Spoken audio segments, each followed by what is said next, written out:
Hey, we got a good show lined up for you today. Oh, well, I'm a Game of Thrones nut, so that's my jam. The robots are listening. The robots are listening.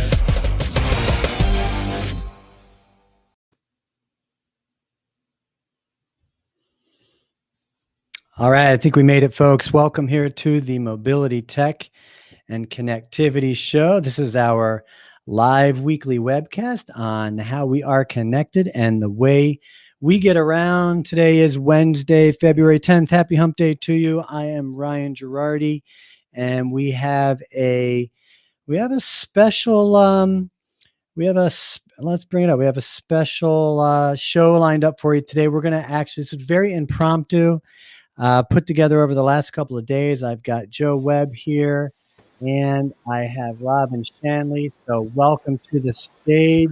How's it going? Good. How are you?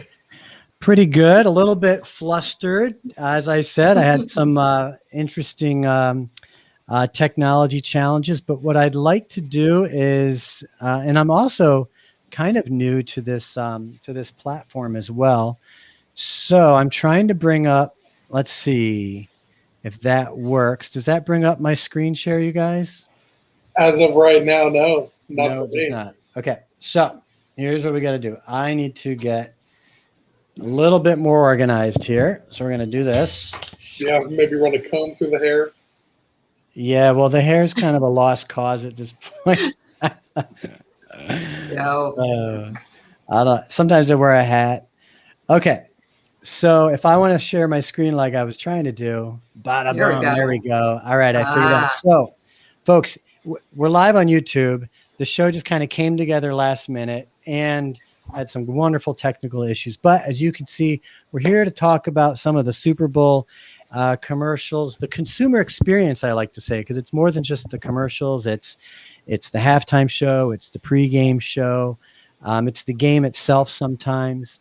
And then there's the commercials, always a lot of big hype. So it's our third year doing this. I had Terry Lancaster and John Kuchar over the last couple of years. But they couldn't do it this time, and I reached out to Joe, and so here we are. Before we get started looking at these, Joe, I'm going to put you on the spot. Do you have any opening comments or remarks to make?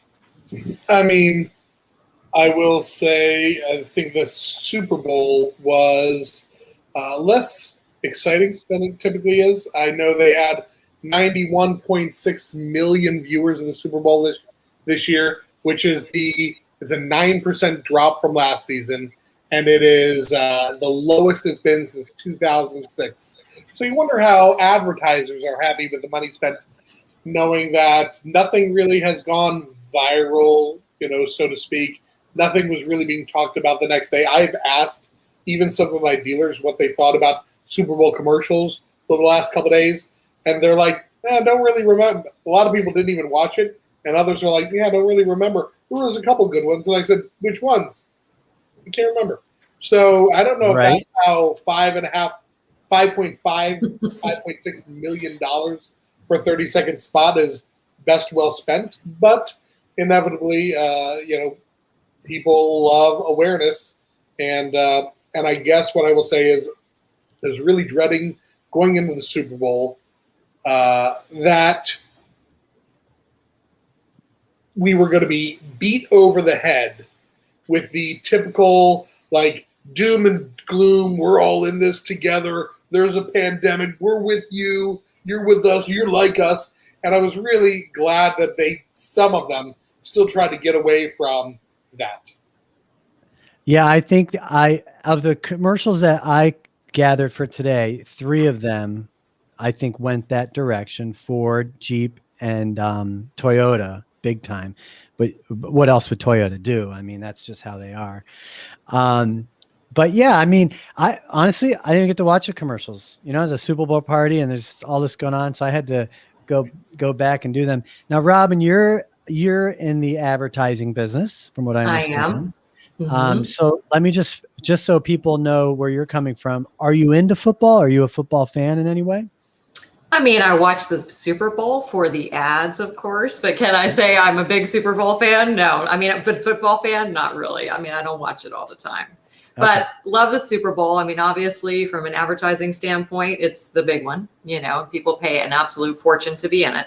And like Joe said, it's a risk that advertisers really take because you never know what the game's going to be like. And this year, it was a complete blowout. So probably after halftime, you lost a big percentage of the audience.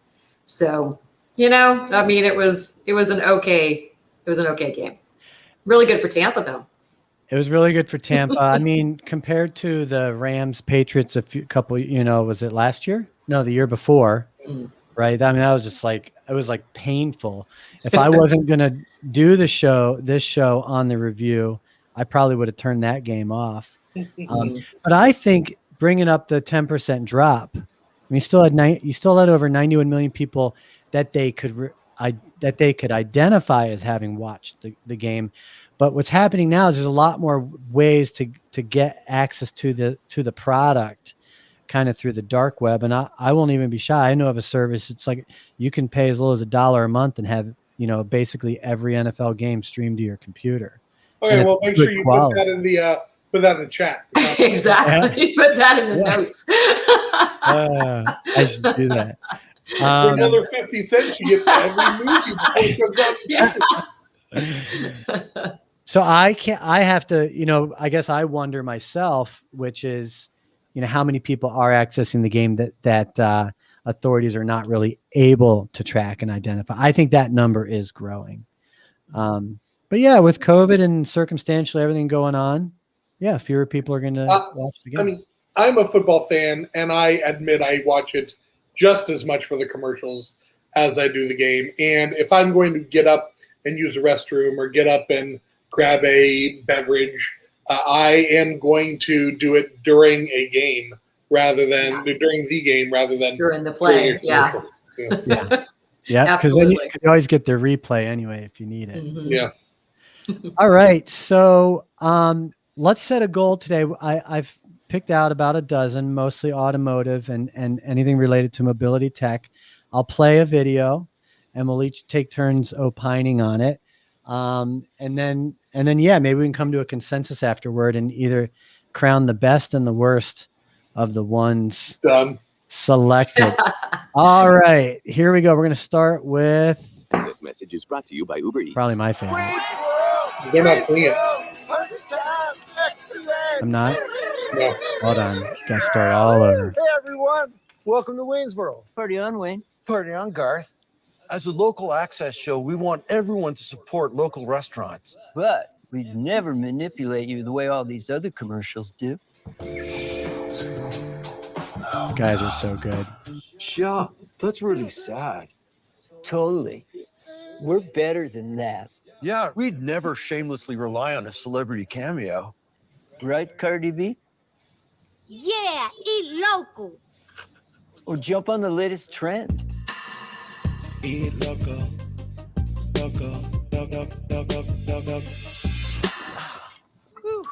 All right. Local eats, Waynesboro, yummy time, excellent. All right. So I think just because of age, we probably all found that entertaining. Robin, Absolutely. let's have you start. What's your reaction to that one? So I thought it was a great intro for UberEats into the Super Bowl arena. So, you know, obviously, just like you said, everybody of our age completely understands exactly who that was. But I love how they brought Cardi B in there with them to kind of roll over through all demographics. It was awesome. And, you know, them and the gowns together at the end, I mean, you just can't beat it. It was great. I thought it was a terrific ad. It was a lot of fun. I've always loved Wayne's World. They're really fun. And hopefully a lot of kids will be out there, you know, YouTubing them now. I was taking back I thought Cardi for her role. I mean, yeah. I think she nailed it. She did great. Absolutely. And Joe, I know you're a huge Cardi B fan, so you must have been elated. But you knew who Wayne's World was coming into that, right? So, I'll respectfully disagree with Robin's enthusiasm for this role for a myriad of different reasons. You can disagree, Joe. It doesn't bother me. No. Number one, what millennial knows what a cable access show is? Right. Because that's what Wayne's World was. Wayne's World was the cable access show. Now, the podcast. They don't understand what cable access show. They don't know. And in the original cable access show, they never showed long-haired hippies in sleeveless shirts with cameras looking down on anything. Now, let me say, Dana Carvey will never not be funny, and Mike Myers is funny, albeit hit or miss. But while I loved seeing them, and it's not like they haven't revisited their these roles before. It's not like they left SNL and never come back to do it. They've sprouted up from time to time doing these things. I had questions about why Cardi B is a celebrity. That's one. I mean, and I know Robin wears those type of outfits all the time. That's like every day around the house. I think she has that same designer. That's what she wears. Totally. But I guess what makes me mad is they spent $5.5 million to say eat local, support local. They're saying eat local. If they cared that much, dedicate that $5.5 million to these small businesses and restaurants that they're gouging for 30% off the top, that they're literally harming to go and deliver food for them by making them take 30% less from these mom and pop restaurants. So I guess as much as I love the callback of the slow-mo with Dana Carvey from the movie, when they go the slow-mo sexy, as sexy as Dana Carvey can be as Wayne, So, but I will just say, I didn't think that it struck a good chord for me. I think you bring up a good point that a lot of audience would not know public access TV, whether they would know Wayne's World or not. But don't you think this was reaching out to the demographic that would know Wayne's World? Does it matter? I mean, listen, yes and no. I don't know if it reaches the audience. Yes, they might not understand the first two. They might like Cardi B. I don't know. So, I mean, it wasn't a normal matching or pairing. They always focused on somebody from rock and roll as well back in the old shows. So, I don't know. I was a huge Wayne's World fan. Interestingly enough, my stepfather was friends with a screenwriter and director back in the day in Hollywood who sent me the original Wayne's World script. I was like 13 years old. And the original Wayne's World script was R-rated. And it was probably the funniest thing I had ever read. And what actually got delivered to the screen, that homogenized PG-13 version, was trash and quite unfunny compared to the original script that I was given. That's awesome. Do you still Insider have information. No, that would have been years. Yeah, no, that's 30 years later, but 30 plus years later. But no, I didn't have that, but I very clearly remember they did use a fair amount of foul language and everything. And it was sardonic and scathing and funny. That's pretty wild. I would love to be able to read that.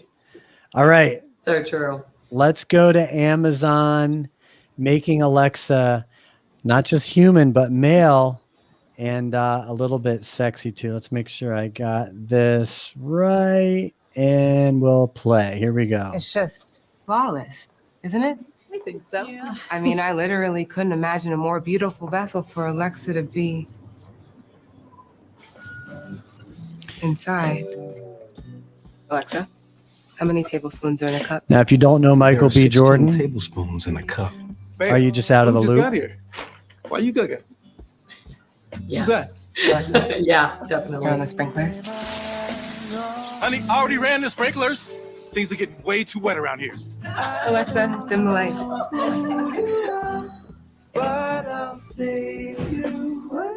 Alexa, lights up. Alexa, lights up. Add It's a good back scene. to my shopping list. Alexa, no, don't do that. Read my audiobook. I was in his hands. I was being changed. But I was also kissing him. Honey, other people have to use the bathroom around here too. All right. So bringing sex back into commercials. Joe? So, I mean, I got to say, I have this listed as one of my favorites, interesting enough, that I put on Twitter, because in a lot of ways it helps, Alexa, for some, might help people not feel lonely during this time.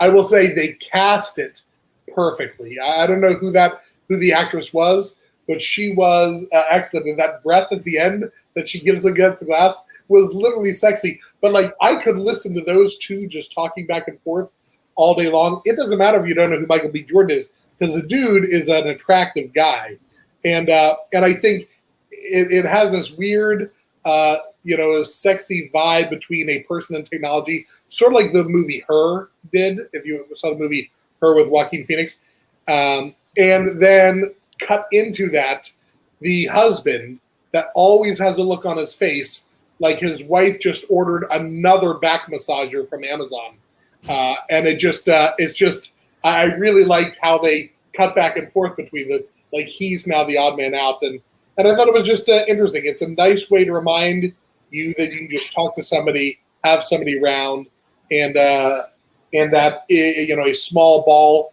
is perfect, but people can be perfect as well. I like that analogy. So, Robin, when you look at an ad like this, what is it that you're looking at? Where's your mind going from a critique standpoint or an element of surprise?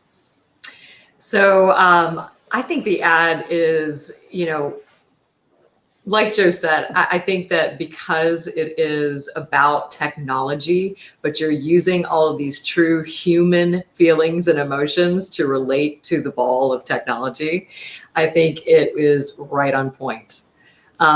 Joe, just like Joe, this was one of my favorites. I thought it was hilarious. I would get an Amazon Alexa if, it sounded like that. Absolutely. And it looked like it. And it looked like it.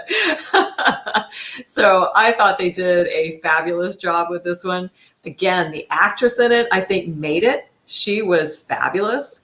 She was just so on point. She was relatable to all audiences. And certainly, like you said, whether you knew who, Michael Jordan was, or not, it didn't really matter. It's, he's so good looking, and I love how they make his eyes come to life like he's electronic, So I thought they did an excellent job, just technically speaking. Just the roles that they created in it were fabulous. My only addition to that would be I felt it was over the top provocative, but if you're a minor or a youth, you wouldn't even sense some of that provocativeness that was in it. So in that sense, I think it works. Mm-hmm. Yeah, but, I think it works because it's the woman taking advantage of technology. If it were a man talking to Alexa and, I don't want to think perverted or sick. Some celebrity shows up, you'd be like, all right, this guy is a freak. He's going to be alone the rest of his life. True. And because she's already married, and just the point from the husband, who's like, who this? Yeah. It's very much all of a sudden he feels like he's being emasculated having this Alexa in the house. I think that's funny.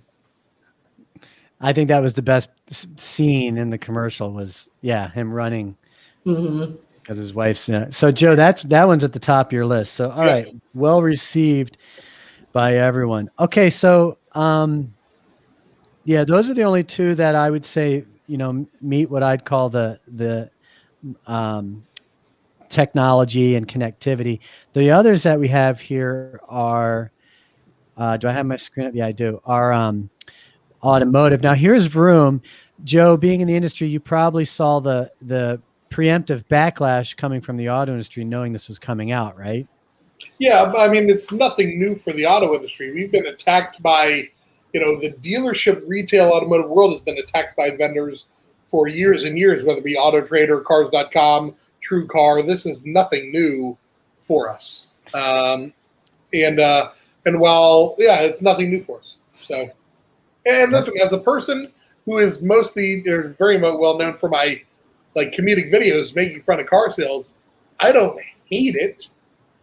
What I will say about Vroom, and whether or not they show it or not, what I will say about Vroom is they might not be the one to talk. If you go to Vroom's, look up Vroom ratings or reviews on Consumer Affairs, they have 1.5 stars out of 5. 1.5 stars. I don't know a single dealership that has 1.5 star rating. So it's, maybe it's the pot calling the kettle black, because I don't think Vroom delivers a very good experience at all. My only commentary to that is I think that's kind of the norm when you go to consumer affairs. You get the complaints. It's hard to find sometimes positive reviews. But that being said, you're right. I mean, no dealer can get away with that. Robin, what's your reaction to this Vroom ad? How does that strike you as a consumer? I'm curious. Yeah, well, I mean, as a consumer, I think it's just in poor taste, to be honest with you. I mean, you know, I don't think that, again, I work with car dealers also. So, you know, we're used to this, unfortunately, and it is part of it. But I just honestly think that their creative team needs to get their own creative. You know, I mean, this has been happening so much. And I mean, Carvana has done it forever. So all of these online, you know, shopping retailers, they all have the exact same portrayal of the standard dealership, the traditional dealership. So, you know, they just need to come up with something new. I thought it was just in poor taste and kind of obnoxious. In the conversations that I have with people outside of the auto industry, I do get the sense that Carvana's message, which Vroom has basically just, you know, duplicated, people are relating to it. People are getting to know Carvana, and their response that I'm hearing people say is, you know, this is great. I can finally get a car, you know, sent to me and delivered to me. So the consumers, I think, are drinking this. They're falling for this, from what I can tell. I mean, what I see is every previous company that attacked dealerships, it was always, oh, isn't hassling a pain? Oh, they're going to lie to you about the availability of the car and bait switch. It shows you some, you know, some tactics that people are afraid of. This shows a person bleeding from the mouth, being ready to be electrocuted and tortured. That's been there all weekend. So they really amped it up. Like, they might as well just show somebody taking a stake through the groin in advance of, you know, purchasing from a dealer. They went a little hard, I will say. So let's move on to Cadillac. I'm going to play the audio on this one. This is the story of a boy with scissors for hands. No, not that one. Edgar, you're gonna be late. I want hair like that. My son. Like Edgar. Winona Ryder. You got it. I've always loved her hair. Next up, Lancer Street. Magnets of opposite poles can actually... Yo, Edgar!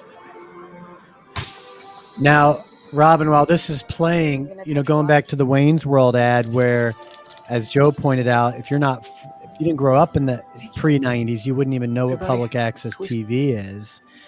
Stick with the money. You know, is this do you think this is a new idea for generations, or is Edward ScissorHands in the cult pop culture where everyone's going to know what's going on here? Well, I think it's a throwback, like a lot of commercials are, but you know, I think the main thing the commercial was doing, and like you said, you got to remember who the target audience is for Cadillac as well. I mean, most of the people from Cadillac are going to be able to relate to Edward ScissorHands. We grew up in that era, excuse me, and you know, we know exactly who that was. So and just seeing Winona Ryder again was a great thing. But that's the Cadillac audience. But the other thing that it did, which I thought was, you know, exactly on point, was just the curiosity. You know, people, and that's one of the things I was looking at, some ad age numbers, some ad age reviews. And so, you know, this particular ad actually was number 3 on their list. And the reason is because it had over 1 million earned online views. So more than 1.2 million people actually went on and viewed this ad after it ran in the Super Bowl. And there was like 61 million social impressions based on this ad. So it definitely resonated. So whether or not you knew who Edward ScissorHands was, or whether or not you went to look it up and find out more about it, I think it just related to all demographics. People were curious about what exactly, you know, was such a long intro to get to the point where you actually saw a Cadillac. And then, of course, it was, you know, promoting the hands-free autonomous vehicle. So I thought it was a great ad. Do you know how that viewership compares to other commercials? Yeah. So like the number one, for instance, was the number one ad on Ad Age was actually the Mountain Dew Major Melon bottle. Oh, really? That is terrible. Yeah. But based on views after the airing? Exactly. So it was based off of the social impressions afterwards, because the social impressions afterwards, was literally over 60 million. And the reason why it was a contest. Was because it was a contest. Exactly. So it did its job. It got people online. It got them talking about the commercial. It actually did what it would. But the commercial itself was It's just that people were able to win $1 million. You didn't even need John Cena in that. In regard to the in regard to the Cadillac, just to get back on there, is that actor Timothy Chalamet? Like, does all misanthropic emo kids look the exact same? Because they cast it perfectly. Whoever it is, looks like a young Johnny Depp. Well, it is who you suggested, Timothy. What is it, Chalamet? Chalamet. Yeah, I don't know who that is. Oh yeah, so I mean, well, Winona Ryder. It breaks my heart that Robin said it's nice to see Winona Ryder again. Do you not watch Stranger Things? I mean, she's a major player there. I needed a commercial like this. So I mean, first of all, while I thought it was decent, it's one of Tim Burton's best, oddities of filmmaking, and they cast it well. What I will say is, and I love Winona Ryder. Who's throwing a football to somebody who's knowingly has scissors for hands? Okay, and moreover, what irresponsible mother is buying a high school child a $60,000 vehicle? No offense, it's not even out for a couple years. It's not even going to be out for a couple years. One throwback, see how they had 1902 really big there? I kept wondering why they showed that so much. So a real quick, not a quick Google search, but 1902 is the year. 1902 is your Cadillac was founded officially. So I thought that's interesting. Beyond that, I thought it was good. I thought it was odd enough, and it kept that same curiosity. The same weird thing that stuck with the original film. So I liked it. I just didn't know how much it sold or piqued interest for a vehicle that's literally 20 months away. So are you saying that, so going back to your comment that what kind of, responsible parents going to buy their high schooler a $60,000 vehicle, which hey, listen, I understand he's a child with disabilities and you have to step up and pay money for those type of situations. And I'm not saying that wrong. I have children with disabilities. So I just think $60,000 and it's not out for 18 months. And I just don't know. I would rather, if Edgar ScissorHands were my kid, I'd make him Uber it. I'd make him Uber it. Or a scooter. But do you think that makes it unrelatable in your mind to people? No, listen, Edward ScissorHands has always been a slightly unrelatable character to me because,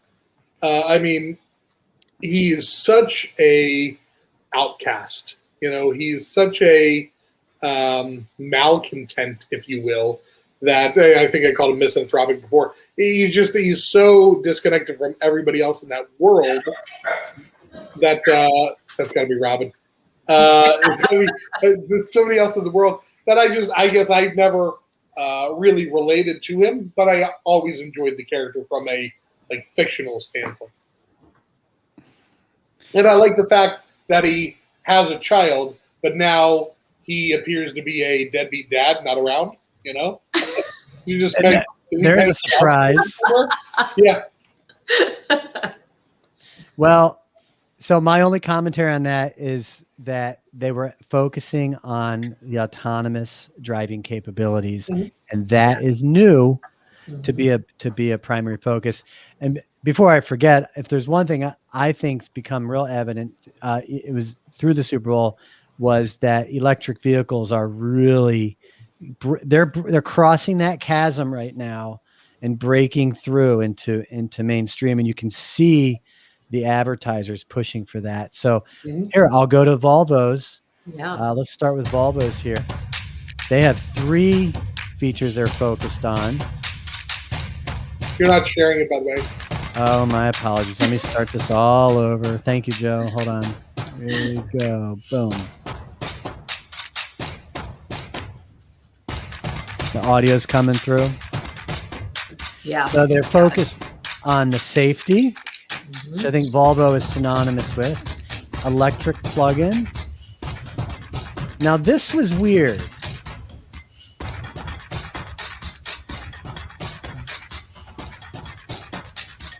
This is one of those things they said configure your dream car for a chance to win. Yeah, but sure enough, they don't have Aston Martins on their site. So how?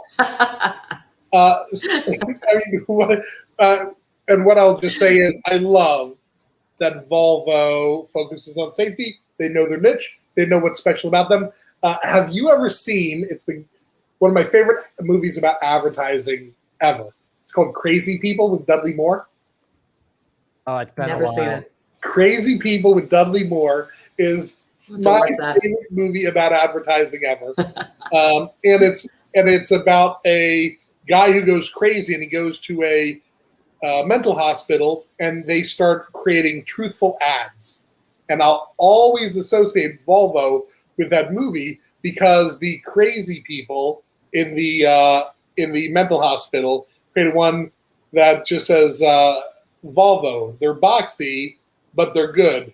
Sure, they're not sexy, but it's not a time to be sexy with all these STDs floating around all day. And like that is the point of it. So I like that they knew they know their niche, but they also said 2 different times if a safety is scored, they tied it to football, but there wasn't a safety. So are they now not giving away however millions dollars, $1 million worth of cars? Yeah, they're not giving away the card. Are they not giving away because there's been like one safety scored in like one of the last 58 Super Bowls or something like that? Like, so they're just playing the odds. It's like a whole one tournament. Pretty much. Yeah, is that what they're doing? Because either way, I love the fact that they used it as to try to take people offline, use it as a lead gen model, build out your car. Dig that. Very smart. I just thought they were playing it a little too safe with going with the safety. Well, that was my concern with that, the way they did that, configure your dream car for a chance to win. And my first thought was, if I'm a consumer, I think there's going to be some letdown there. That was my initial thought, was there's going to be some letdown on this. And then I didn't even notice the whole safety part of it. That glossed by me. So yeah, it was kind of like, let's have a fake giveaway because we know we're not going to have to give anything away. If there's going to be a streaker in a pink unitard, we will give away $1 million. So. Exactly. Robin, do you have anything to chime in on that particular ad? Yeah, that one didn't even make it in the top 10, obviously, on Ad Age. I mean, I thought it was a very commercial. I mean, it was a typical Volvo, pretty standard, but again, I think it was a little confusing. Even though it was supposed to be a lead gen, I think that would have been great, but I just think the end of it was very confusing, and it probably passed by most people. That's my sense too. I think I'm with you on that. Well, that'll be something maybe we can figure out, is how that worked for them.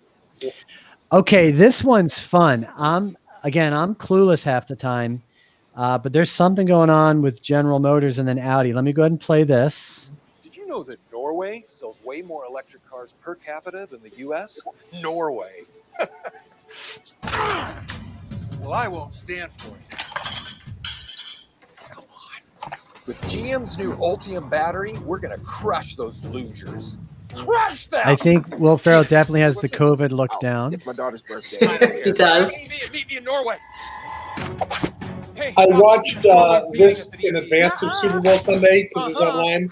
And there's like a 1-minute version versus a 30-second version. And the 1-minute version is considerably funnier. This is the 1-minute version. It's going. Oh, really?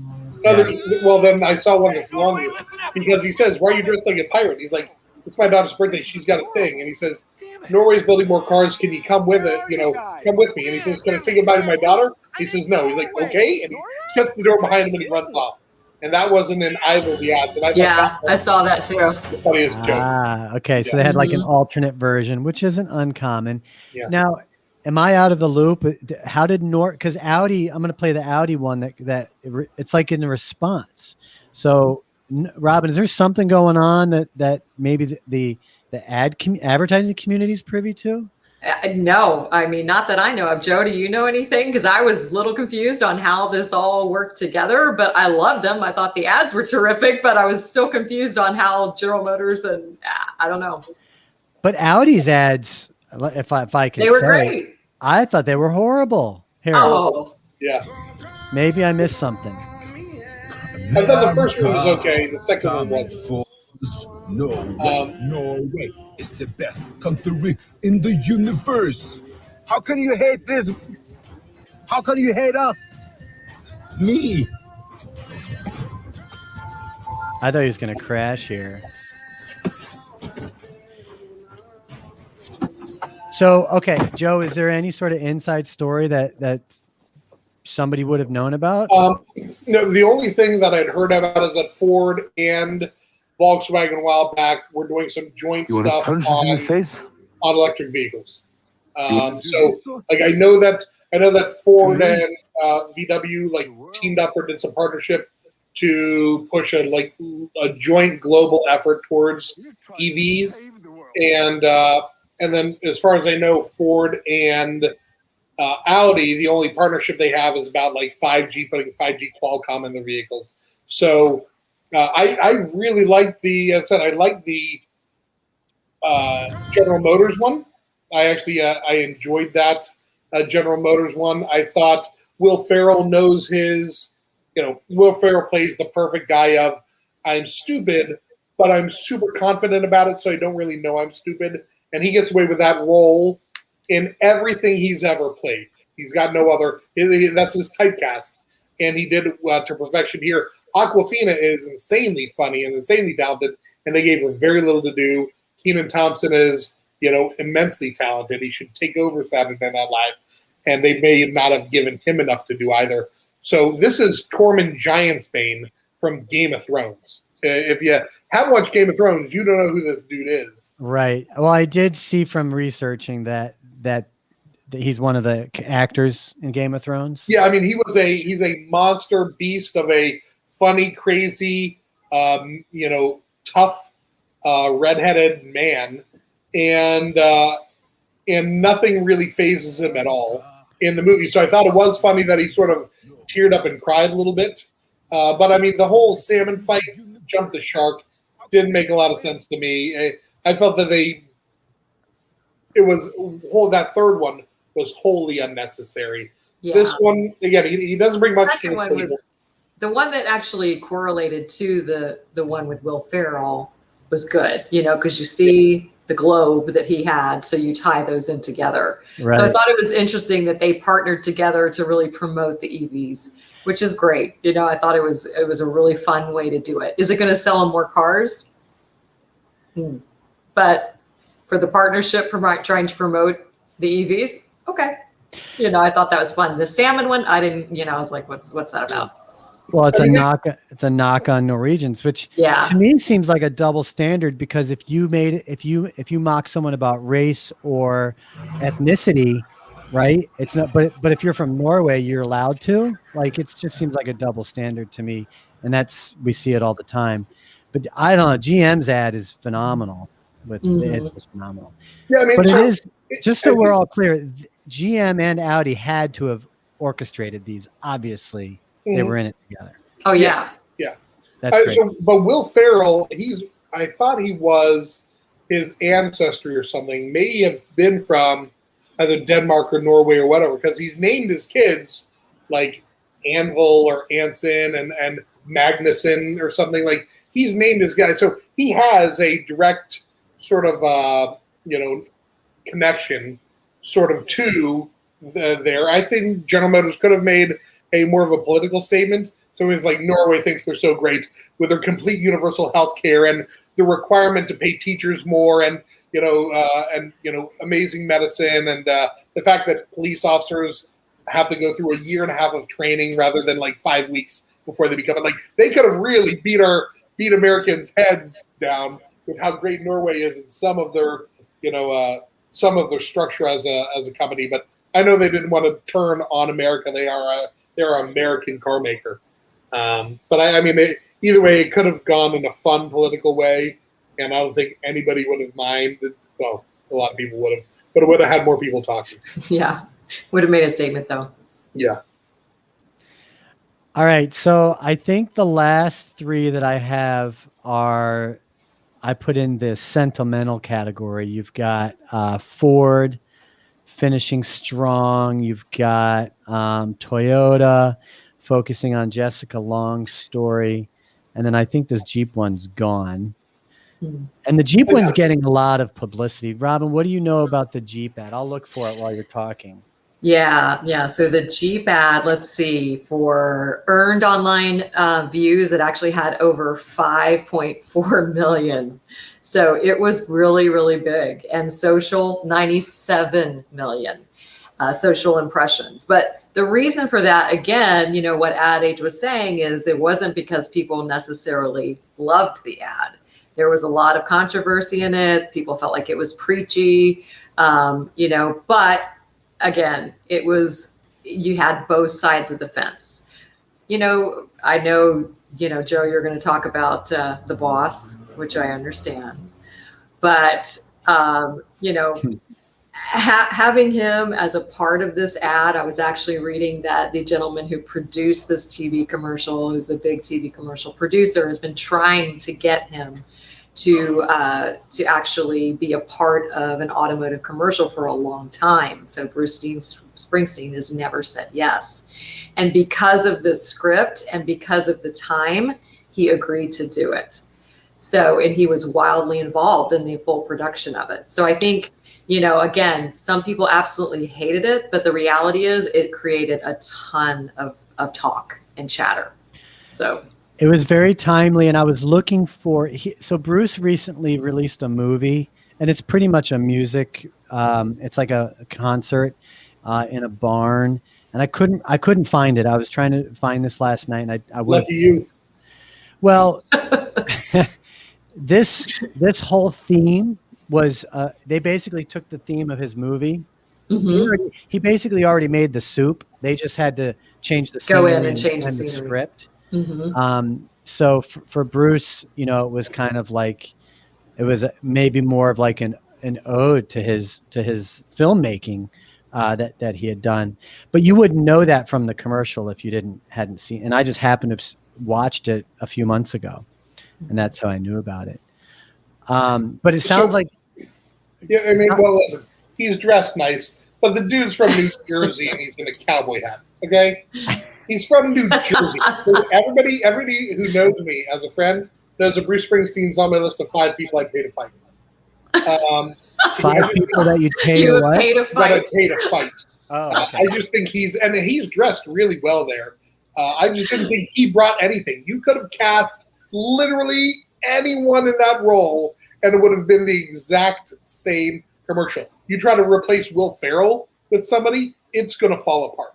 Yeah. So I didn't see, and I heard the whole buzz about, Bruce Springsteen's finally going to do a commercial, and my first thought was, I pray to God he doesn't sing in it. I pray to God it's none of his music, because his one song, Santa Claus is Coming to Town, is going to eventually make me hate Christmas. But I'm just not a fan of him, and I will say from a Jeep perspective, it really didn't do much for. It's the middle of winter, and he's got his top down. He's just an irresponsible, dumb New Jersey guy. I don't want to talk about it. As soon as I heard that he was going to be in a commercial, I'm like, well, I know that one I'm going to turn off. I can go to the bathroom during that one. That's exactly what I started thinking. So, yeah, he looks well dressed. Well dressed. He looks like you dress him different. He looks like an accountant. I don't want to talk. I don't want to look at him anymore. Well, I think this ad has brought up some controversy, and because I think the reason why is because it walked on a political line, right? To represent what does it represent? It's to represent, to maybe carry a message, right? But if you know Bruce's political temperature barometer, right? Whatever that, if you know that, it's almost like you can see right. You can almost read between the lines. So I don't know where the controversy came from. If you didn't know his political viewpoints, I don't know if the ad it would just seem vanilla. I don't know his political viewpoints at all, because usually what happens is somebody, hey, did you know Bruce Springsteen?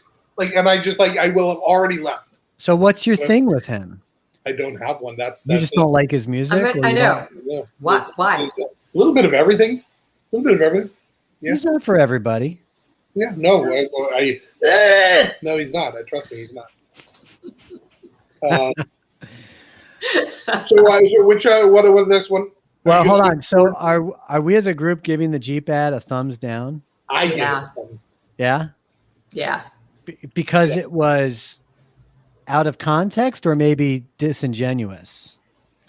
Yeah, disingenuous, I would say. It's Bruce driving a open top Jeep in the winter in an area where he isn't associated with living. Well, he has moved west. I don't care. He is a Westerner now. Born New Jersey. But it was supposed to be the middle point. No. So real quick, I just want to say, and if you're going to gloss over these other, like, if you're going to play that, okay. I will say there's a scene in this. This was one where I felt was really heavy-handed. And this was exactly as I expected. A lot of these. But look, here's a guy wiping stuff down. That guy, pause it. Go back. Hold on. Give me a second. You want me to go back? Go back to the barber chair. Ready? Pause. To the barber chair? You ready? Hold on. After he wipes down the barber chair, he went past it. Did I go? Yeah, no, you didn't get it. So we want right here. I immediately got frustrated right there. Jesus, you missed it. I'm trying. Hang on. Go back 1 second before, and then you'll be able to get there to pause.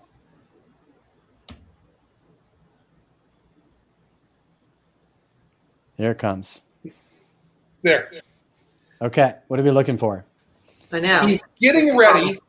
He's getting ready to get a haircut. Yeah. I see it now. He's perfectly bald. He is already perfectly shaved bald. He's got a mask on, so he's not getting anything cleaned up here. It's like, why? He's getting his head shaved. No, he's so shiny. No, oh my God. You can tell it's already shaved. You can tell he's shaved already. I couldn't. And then kids, four kids are cheering as their father comes up the driveway with literally one bag of groceries and a 14-pack. What's going on with those poor kids? Do they all have dysentery? They are kind of. They're not cheering them here. And again, do they not have a driveway? Did he have to park on the street? Or does the father not live with them anymore? And he's coming to deliver groceries? There were so many questions for this one. Maybe he's the grocery delivery man. I know he wasn't. No, he's Instacart. Nobody cheers that much when you get toilet paper. Maybe back in March, but not now. So what is this hand being held right there? Like they just threw that in there between. Somebody's dying. The barber. Dying. Have some heart. Doesn't matter to me. So no, I just felt that this was really super heavy-handed. I appreciate that Ford talks about all that they've done for the virus, but no, this was beat you over your head hell for me. But it was expected. It was completely expected. And then it's like, hey, can't you wait until we can get back to being all together and hugging and being parties and all this? And we all say yes, but for the fact that we know we're going to be wearing masks for a while. So, like, giving that over-promise and under-deliver, it's literally Ford's motto. Okay, so then that brings up something I think is good. And Robin, I want your take on this. So you can focus an ad on features and benefits, right? And ego and why you should buy this. I think we saw that with Volvo. It's like, here's all the reasons you should buy a car. Then you got these ads, Toyota, Ford, even Jeep, where they're not even focused on the product. They're just telling a story and putting their name on it. This story is brought to you by, right? Mm-hmm. Is there any evidence that one is more effective than the other, or does it all come down to delivery? Like, is someone going to look at this and just be like, "Oh, I got to go buy a Toyota"? No. And same thing with Ford. I mean, they're not going to run out and buy a Ford because Ford's trying to promote us, being together. It's just strictly aligning your brand with, I guess, something good, something positive, which, let's face it, after this year, that is true. Everybody wants to see something positive. And so that's exactly what their strategy was. They were trying to bring in the positive, the good, let's come together. That's exactly what the Jeep was. It's all, let's come to the line and be together and be one. So they all kind of use that same approach. Does that really help them sell cars? No. They're paying for the brand awareness here. And, whether that's good or bad for them, it's been done for years. It's to be expected of these brands. That's kind of their mantra. And, Ford, of course, they retooled a plant, during COVID, started making masks so you totally expected what they came through with. Toyota has done these types of spots for many years. This is normal for them. They're paying money for the upcoming Olympics, which may or may not happen. So they're pre-promoting that. So this is typical for their brand. But again, it's just a feel-good type spot. It's just helping to do positive imaging during a time where we need positive imaging. So that's the strategy. I agree with that, and I will say this was probably one of my top 3 or 4 favorites. Interestingly enough, the Toyota absolutely, yeah. So I mean, the way I look at it, there's really 4 types of commercials that they rolled out at Super Bowl. They either try to touch on current topics and identify with what you're going through. So touch on current events. That's the one. Number 2 is make you feel something, like something in your heart, and this is number 2. It's just number 4 is make you aspire to be something or maybe aspire to be better. This is something where I will say, from a filmmaking perspective, extremely well done. The lighting, the swimming in between, look, swimming on in the floors, swimming up to the kitchen area. And it promotes adoption, it promotes ability, overcoming adversity with disabilities. Regardless of, look, even the scene. She comes up, her father's cheering her on. She comes up, a high school cheering her on. She comes up like a huge audience and is cheering her on. And I just felt that regardless if Toyota just wanted to assign themselves to have somebody that they say, these are the type of people that we all believe that we could aspire to be, then I really like this one. This is really good videography, right? This ending scene here. I like that. You even got the water all the way into the kitchen. Yeah. The whole thing was like that. Going through the cribs. I mean, I just thought a lot was put into this. I really liked it. Robin, to do an ad like that for Toyota, is that like more than a year of work? Is this something they've been working on? I mean, because you have to seize the moment. They're going to tell this girl's story. Yeah. That's kind of fresh. So how does that? I would imagine so. Now, of course, with COVID, it's been very challenging this past year for any sport of production. But I would say they definitely, because I'm sure that they aligned themselves with the Olympics a long time before 1 year ago. So, they've always been a part of that. So I'm sure they've been working on this for a very long time. This was a very detailed, elaborate production.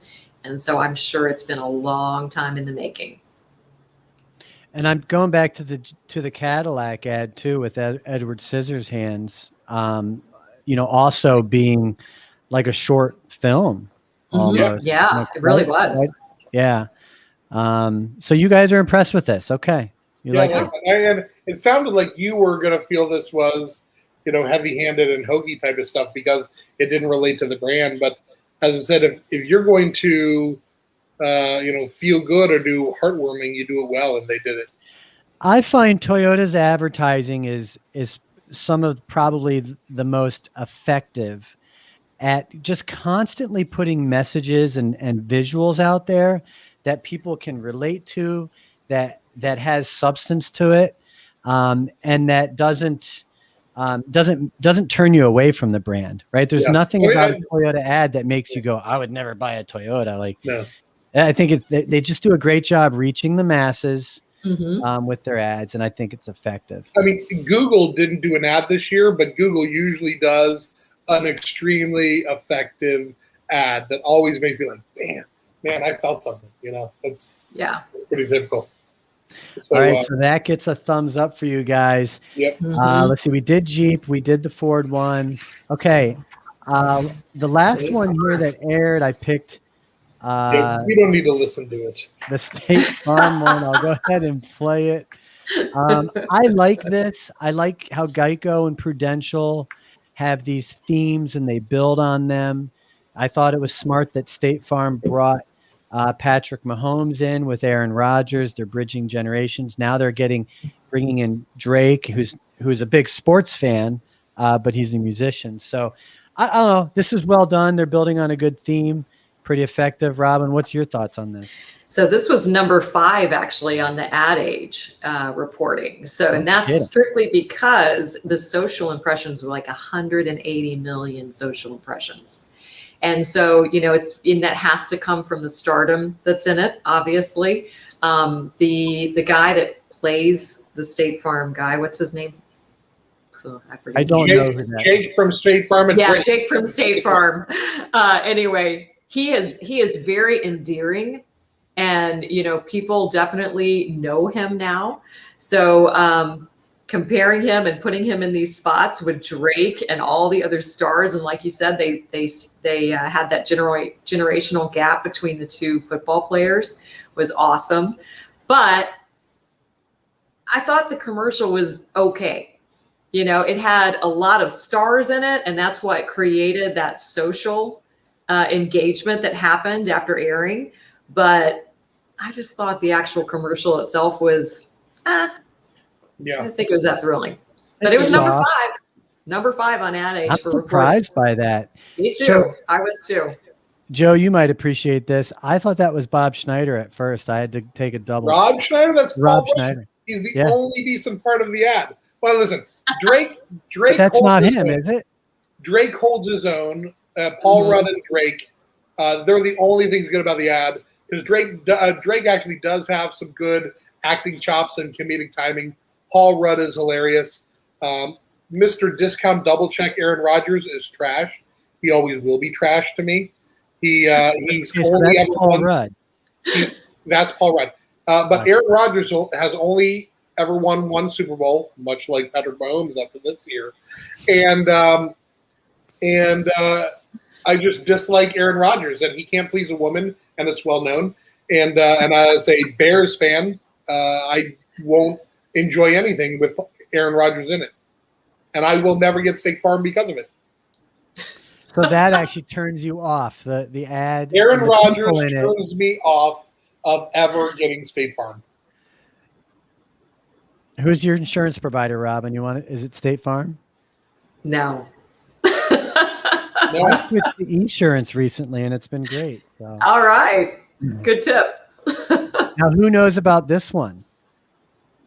Yeah, I only watched this after I'd seen some information on this lineup. So now I watched didn't it know anything because about you it. sent it. Yeah. So did you get through the whole thing or no? Yeah. Oh, you did. I couldn't even finish it. No, it was barely watchable. It was barely watchable. So boring. Yeah, they're trying to steal from like the setup of the show Powder. Well, first of all, like I'm glad that they didn't air this during the Super Bowl.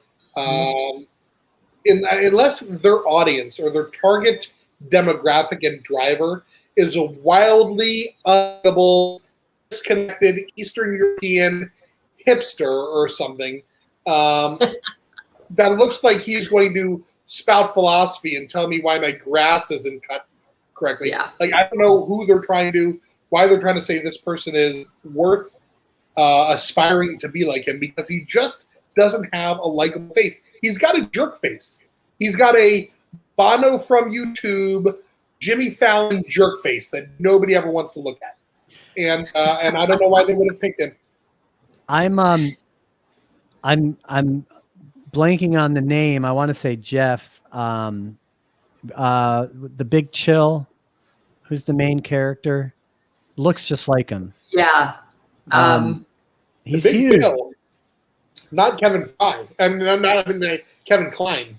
No, not Kevin Klein. What's his name? Jeff. Is it Jeff? Like, it's totally eluding me. He's huge. Yeah. Yeah. What Oh do you my mean? gosh. From Big Chill? I think No.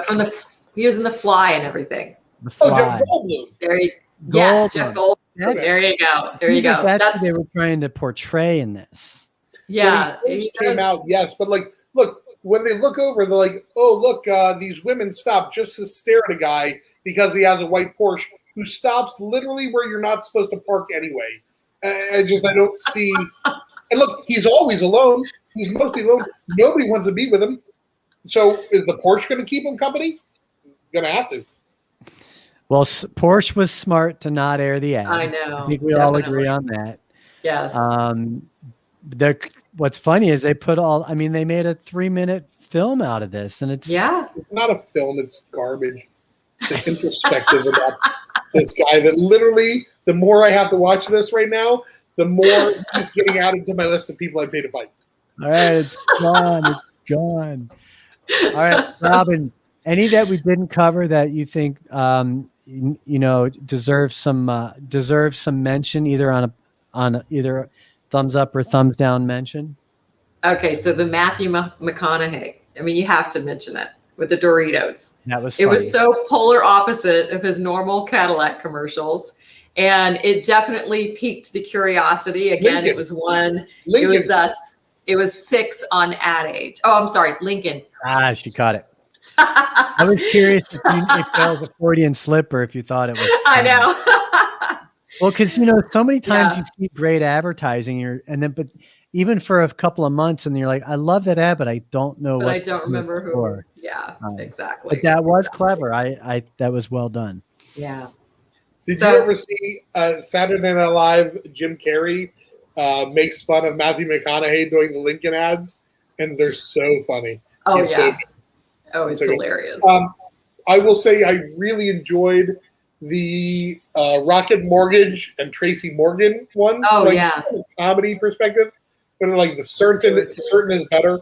That's called, like, in comedy, that's called heightening, where you just show the sheer absurdity of where it could go if you take something semantically that way. And I thought the Rocket Mortgage ones with Tracy Morgan were funny. And I thought Indeed's The Rising, that again was really sort of heartwarming and promoting. It is one of those, this is our current stage of affairs. We're helping people get jobs. Even their tagline is, we help people get jobs. I mean, like, they can't say it any simpler. And it was really promoting. It shows somebody on a Zoom interview who's aged, trying to find work. And I just felt I really like that one too. That was in my top 4 or 5. That was a good one. How about Odie? Miracle Grow. Was it Miracle Grow? Oh, yes. Miracle Grow.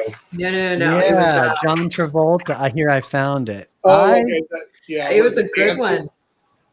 What was funny about this one was, I mean, I know what Travolta looks like, but at first I thought that guy actually knows how to dance. And then when I realized that was the whole point. Martha Stewart making comments about it. Yeah. Mm-hmm. Because I didn't know at the time that was the point. I don't think that was, is it? Or, Yeah, this is it. So yeah, you've got Carl Weathers, Stanley from The Office. Mm-hmm. I don't know who that is at all. I don't know who that I'm is. guessing he's a race car driver. A race car driver. I don't know who this person is. Mm-mm. Now, But that's John Travolta. You never would have known it. Just no. Listen, first. I pick out celebrities immediately. I guess my only problem with this is his wife just died, like 4 or 5 months ago, Yeah. And it just seems a little like your wife dies and now I'm dancing in the lawn with it probably was. I know. I'm sure it was before filmed before that. Yeah. What his wife passed away from, I don't know. I forget. But it's terrible. So, I mean, listen, I'll always like John Travolta. So he is doing some really terrible B movies nowadays, but I'll still like him, Well, that was the only one that outside the box that I think caught my So attention. the real outside the box one was one from Odie or Oats or whatever. Oatly, yeah. Oatly. What is it? A New Zealand company or something where it's a non-dairy product. Yes.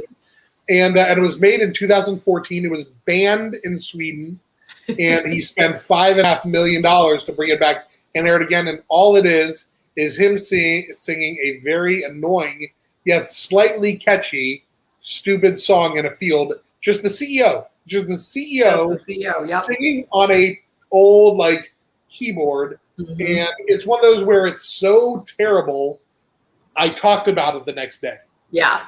And I can't believe he spent that much money to air that. It's amazing. But it did create a lot of talk. Yeah. So there you go. I bet a lot of people went to his website, looked him up. What do you think about this text code? It's up the whole time. Yeah. And what stands out for me is, because I know people struggle with texting, and I'm a texter, it's not prompting you to text a keyword. Yeah. So I imagine a lot of people watching that commercial are going to call that number. Yeah. Usually you just text a code to to another code or That's a word what I mean. to a code. So I don't know. I'll have to test the number out and see what happens, because that to me that was odd. I haven't seen. Thank God we don't see QR codes in commercials anymore. But yeah, it was like text this 7-digit number and you're not texting a keyword. So I was, my mind was like, what's going on here? Who knows? Yeah. All right. Well, fun stuff, you guys. I think, I don't think the Super Bowl was a dud. I like I said, 90 million people still tuned in to watch it, probably more.